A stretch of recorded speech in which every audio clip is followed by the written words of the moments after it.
Beralih ke informasi emiten, pemirsa, penjualan mobil PT Astra International Tbk atau ASI mengalami penurunan 13,86% secara tahunan di sepanjang 2024. Meski demikian, merek mobil di bawah naungan Astra masih mendominasi tren penjual mobil hingga Desember 2024. Dikutip dari keterangan resmi perseroan, PT Astra International Tbk atau ASI mencatatkan penjualan mobil sebanyak 482.096 unit sepanjang tahun 2024. Meskipun masih mendominasi pasar otomotif Indonesia di 53%, capaian tersebut lebih rendah 13,86% dibandingkan tahun 2023 lalu sebanyak 560.717 unit. Sementara itu penjualan mobil ASI di Desember 2024 tercatat di 42.158 unit, naik 6,97% dari November 2024 di 39.408 unit.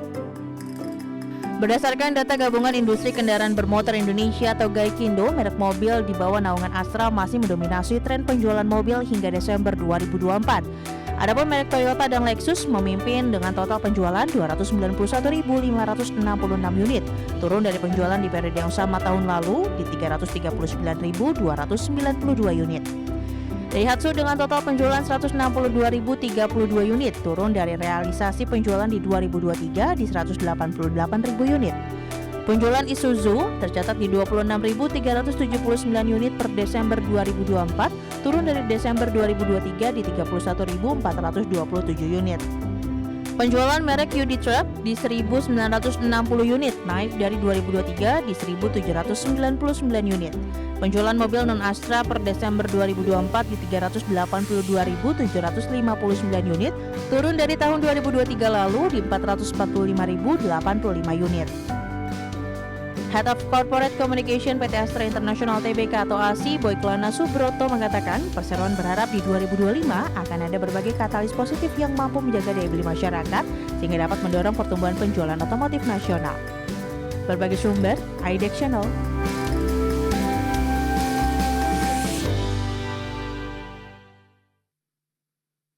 Dan pemirsa, secara teknikal pergerakan saham ASI di sepanjang perdagangan hari ini bergerak di zona hijau meskipun indeks harga saham gabungan mengalami pelemahan yang cukup dalam, di mana secara intraday penguatan yang terjadi hari ini merupakan pembalikan arah setelah sebelumnya saham Astra International sudah mengalami koreksi yang cukup dalam hingga ke 4720.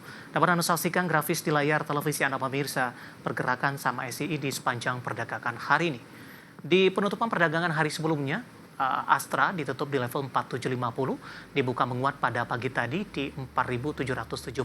Penguatan terus berlanjut hingga pukul 9.40, 10.30 menyentuh intraday tertingginya di 4850. Penutupan sesi pertama penguatan lebih ke arah terbatas di 4800 dan pembukaan sesi kedua di 4790. Saya akan sampaikan update-nya. Posisi saat ini masih berada di 4790, menguat di 0,84%, intraday tertinggi di 4850. Kita beralih ke grafis selanjutnya, seperti apa pergerakan saham Astra paling tidak dalam pergerakan 6 bulan terakhir pemirsa. Tampaknya lebih cenderung tertekan, terutama jelang pergantian tahun dari 2024 ke 2025. Di perdagangan 13 Agustus masih bergerak di 4760, September menguat ke 5275, bahkan di 23 Oktober menyentuh ke level tertingginya dalam 6 bulan terakhir di 5.300. November, Desember hingga Januari tampaknya saham ASI cenderung mengalami pelemahan dan hari ini mencoba untuk bangkit setelah mengalami koreksi cukup dalam di perdagangan hari sebelumnya. Nah, bagaimana dari sisi valuasi pemirsa dengan beberapa indikator yang ada?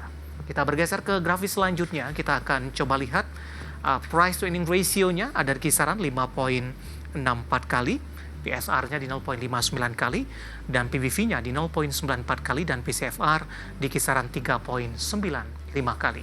Kombinasi secara fundamental, teknikal, dan juga dari sisi valuasi, dan semoga bisa menjadi salah satu referensi untuk Anda.